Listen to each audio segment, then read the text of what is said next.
కొత్త సంవత్సరంలో కాంగ్రెస్ ఎమ్మెల్యేలకు సరికొత్త టాస్క్ ఇచ్చారు సీఎం రేవంత్ రెడ్డి. స్థానిక సంస్థల ఎన్నికల్లో సత్తా చాటేందుకు సమన్వయంతో పనిచేయాలన్నారు. ఎమ్మెల్యేల అందరి జాతకాలు ప్రోగ్రెస్ రిపోర్ట్ రూపంలో తన దగ్గర ఉన్నాయన్నారు.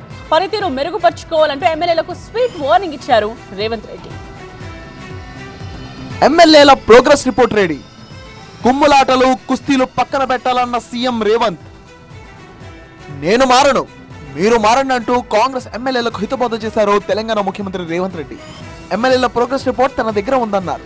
ఎవరు ఏం చేస్తున్నారో, ప్రభుత్వ పథకాలను ప్రజల్లోకి తీసుకెళ్తున్నారా లేదా అన్న విషయాలపై తన దగ్గర పూర్తి సమాచారం ఉందన్నారు. ప్రభుత్వ పథకాలను పూర్తి స్థాయిలో ప్రజల్లోకి తీసుకెళ్లడం లేదని సీఎం అసంతృప్తి వ్యక్తం చేసినట్టు సమాచారం. ఇలాగైతే స్థానిక సంస్థల ఎన్నికల్లో నష్టం జరిగే అవకాశం ఉందని సీఎం చెప్పినట్టు తెలుస్తోంది. స్థానిక సంస్థల ఎన్నికలు చాలా కీలకమన్నారు సీఎం రేవంత్ రెడ్డి. ఈ ఎన్నికల్లో సత్తా చాటాలని ఎమ్మెల్యేలకు సూచించారు. వర్గాలను గొడవలను దూరం పెట్టి సమన్వయంతో పనిచేసి ఎన్నికల్లో గెలవాలన్నారు ముఖ్యమంత్రి. కార్యకర్తలకు సమయం కేటాయించాలన్నారు. తాను కూడా కార్యకర్తలకు అందుబాటులో ఉంటానన్నారు ఆయన. త్వరలో కాంగ్రెస్ లోకి భారీగా వలసలు ఉంటాయన్నారు సీఎం రేవంత్ రెడ్డి. పలు పార్టీల నుంచి ముఖ్య నేతల చేరికలు ఉంటాయన్నారు.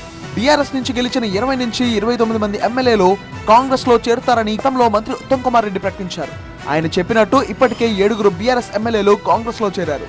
మరో 3 ఎమ్మెల్యేలు కాంగ్రెస్ తమతోనే ఉన్నారని కాంగ్రెస్ నేతలు చెప్తున్నారు. తెలంగాణ ప్రజలు తగిన శాస్త్రం చెప్పింది. 104 నుంచి 39 ఎమ్మెల్యేలకు వారి సంఖ్య పడ్డది. ఆ 39లో 20-25 మంది కాంగ్రెస్ పార్టీలో చేరబోతున్నారు.